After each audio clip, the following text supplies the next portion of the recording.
Hai, apa khabar semua? Jumpa lagi dalam video Pandu Laju.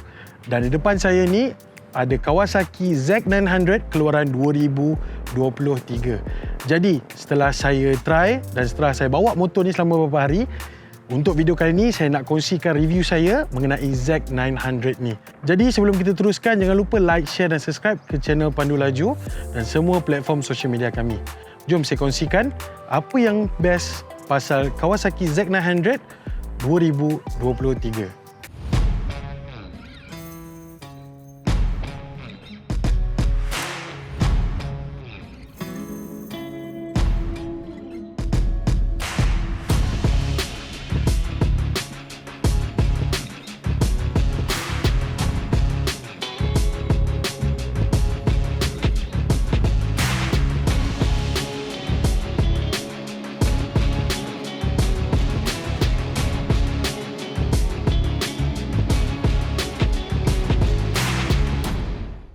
Alright, ini ialah Z900 Kawasaki keluaran 2023 dan ini ialah model CKD.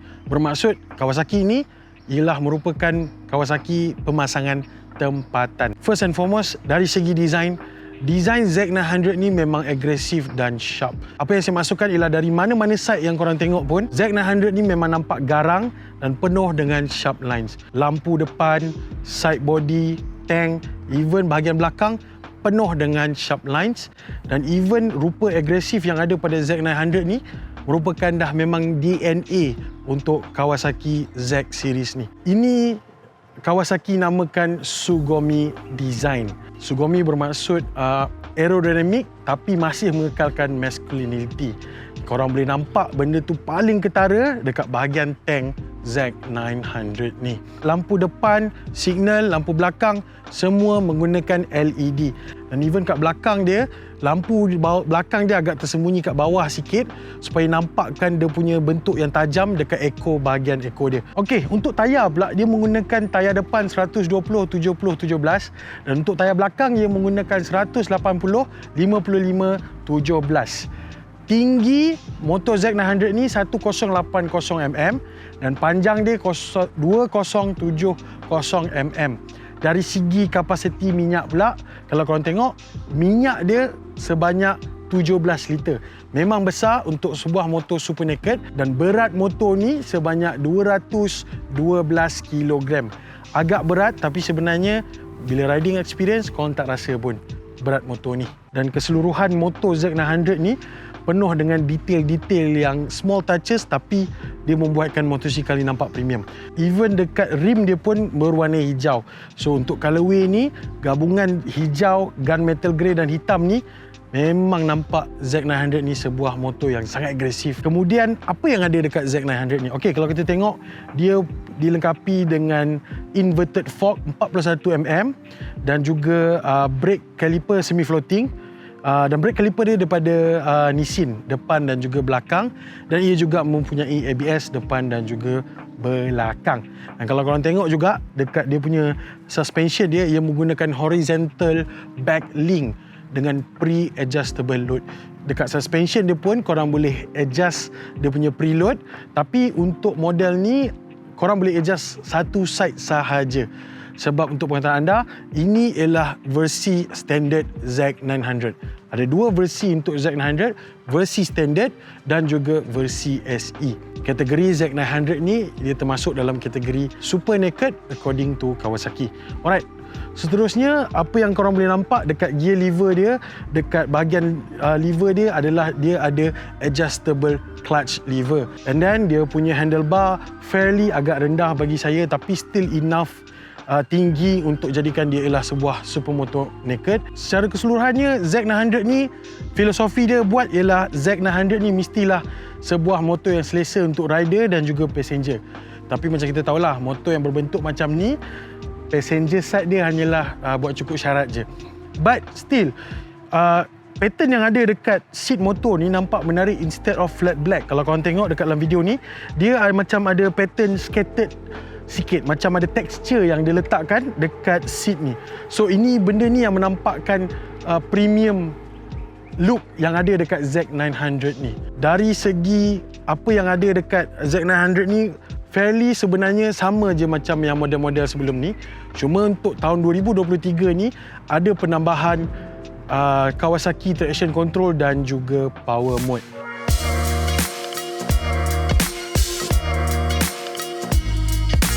Dekat instrument panel ni fairly very simple. Kalau kita tengok, even masa kita buka kunci pun apa information yang korang nak dah ada dekat ni. Kemungkinan ni dalam 5 inci macam tu lah. So korang ada gear indicator, ada trip, and then ada semua information termasuk jam and then gear change.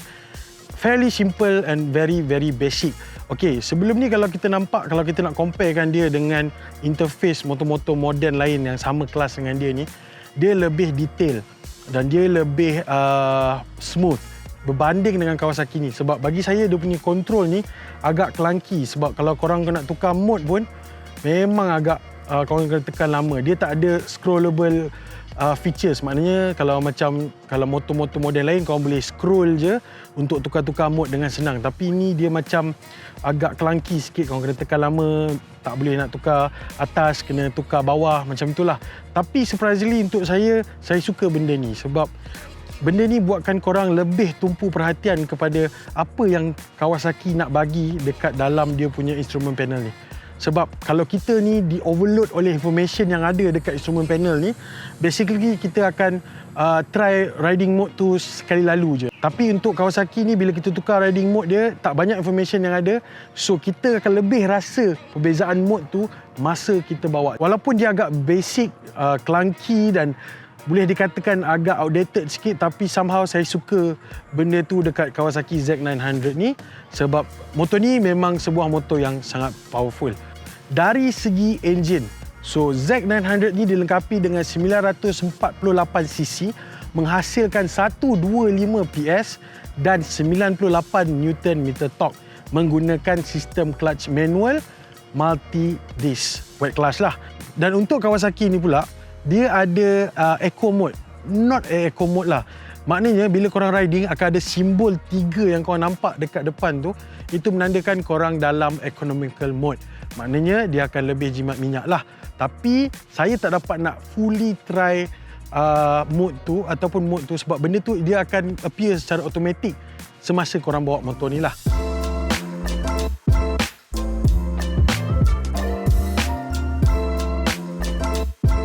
Alright, untuk riding experience Z900 ni, first and foremost, engine dia memang powerful lah. Engine dia tak relax mat.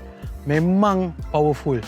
Walaupun ada assist dengan riding mode, tapi engine dia almost dia bagi 100% horsepower dekat motor ni. And surprisingly, untuk motosikal bersisi 900 ni, engine dia korang tak rasa panas sangat, especially waktu berhenti dekat traffic light.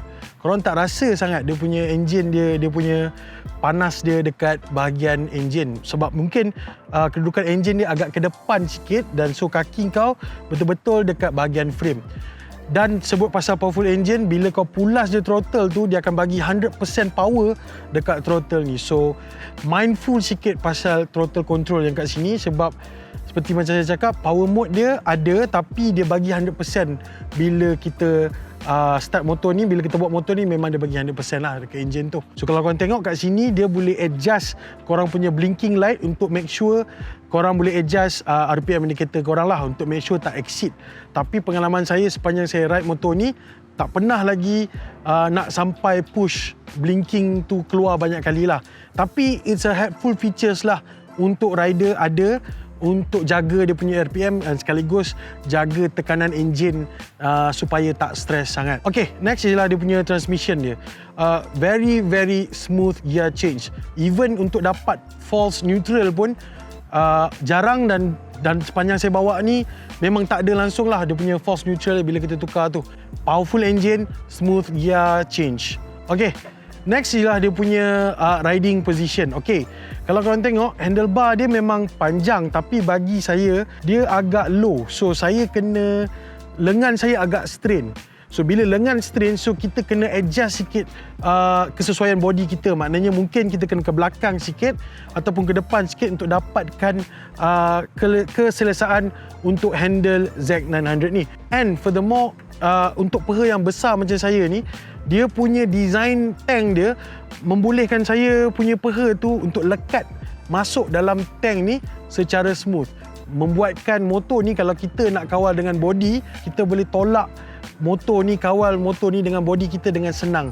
Sebab secara jujurnya motor ni tak rasa sempit.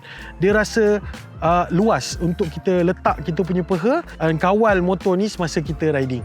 Alright, next, bila kita sebut pasal kesesaan, seat dia ni cukup besar even untuk orang yang bersaiz macam saya ni. Ada lagi space dekat depan dengan belakang ni untuk saya adjust position even masa saya ride pun, untuk make sure saya dapat kesesaan. Contoh, bila kita nak pergi high speed, kita akan tunduk sikit. So ada ruang yang lega kat belakang ni untuk kita tunduk and ubah body position kita. Dan ada juga ruang untuk kita upright position untuk pembawaan Z900 ni dengan lebih santai. Dan bila kita bawa Z900 ni, surprisingly, walaupun dia kategori super naked, tapi wind resistance yang saya rasa dekat Z900 ni sangat-sangatlah kurang. Even pada high speed 150, 160, kurangnya wind resistance. Sebab mungkin design ergonomik ataupun design aerodinamik yang ada pada Z900 ni memang betul-betul membantu atau memang betul-betul berfungsi untuk make sure angin aerodinamik tu tidak terlalu kena pada badan lah. Sebagai contoh, kalau korang tengok, dia ada macam ada lubang dekat antara bawah body ni. So kita akan nampak wind tu akan tidak pergi direct ke badan, tapi lebih kepada potong angin lah, senang cerita. Bahasa lainnya potong angin dekat keliling Z900 ni. So surprisingly, wind resistance sangat kurang, membuatkan korang lagi enjoy Z900 ni pada high speed. Alright, okay. And then even kalau korang tengok, dia punya footstep dia pun selesa. Kalau tengok dengan saiz kaki saya macam ni, saya tak rasa macam tercari-cari mana gear, mana brake, mana ni. Dan even untuk kita letak tongkat pun senang je sebab semuanya rasa intuitif dekat Z900 ni. Macam saya cakap kan, motor ni tak rasa sempit dan cramp. Even though ini ialah kategori super naked, semuanya rasa kena pada tempatnya. Dan footpack ni antara salah satu yang memainkan peranan sebab even after kita change gear ataupun buat braking ke apa ke, tak susah untuk cari position kaki kita untuk kita ride motor Z900 ni. Kalau kita tahulah, motor-motor yang bentuk macam ni, super naked ni, tak dibuat untuk orang-orang bersaiz besar macam saya ni. Tapi surprisingly, saya rasa Z900 ni antara motor super naked yang paling selesa yang pernah saya ride. So, riding experience tak ada masalah, memang best, memang berbaloi. And furthermore, dia ada app support untuk membantu korang kenal lebih dalam dengan motor korang kalau korang decide untuk beli Z900 ni.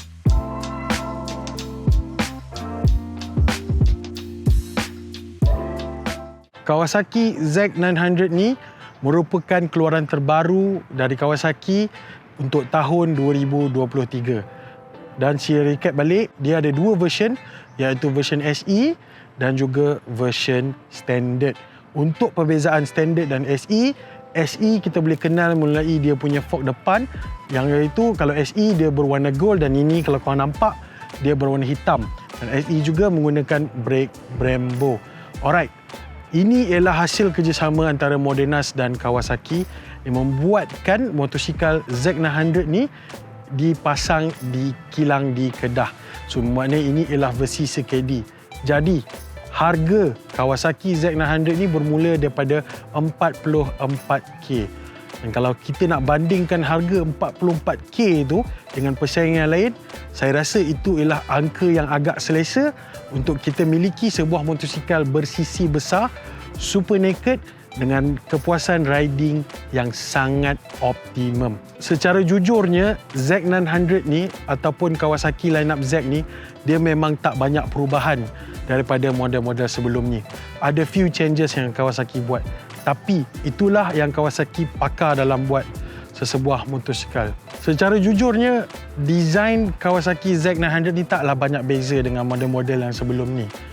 Tapi dengan penambahan dua feature baru, KTRC, Kawasaki Traction Control dan juga Power Mode yang ada pada Z900 keluaran 2023 ni merupakan satu penambahan baik yang positif untuk Kawasaki.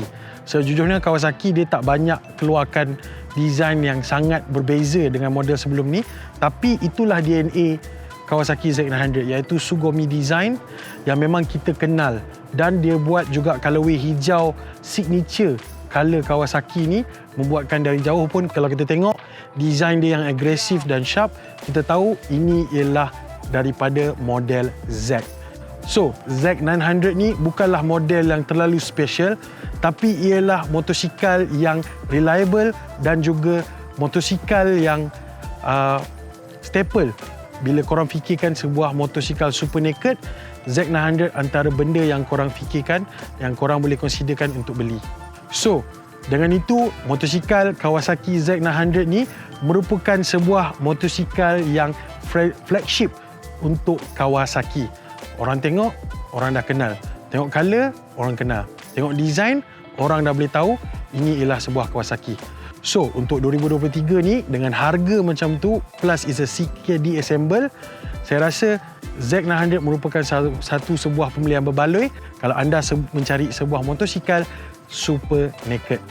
Jadi, macam biasa, kalau anda sukakan konten-konten automotif yang menarik, lari www.pandulaju.com.my dan follow kita di semua platform social media. Dan harapnya kita jumpa lagi dengan motosikal yang lebih menarik. Dan jangan lupa teruskan menonton dan support Pandu Laju. Jumpa lagi.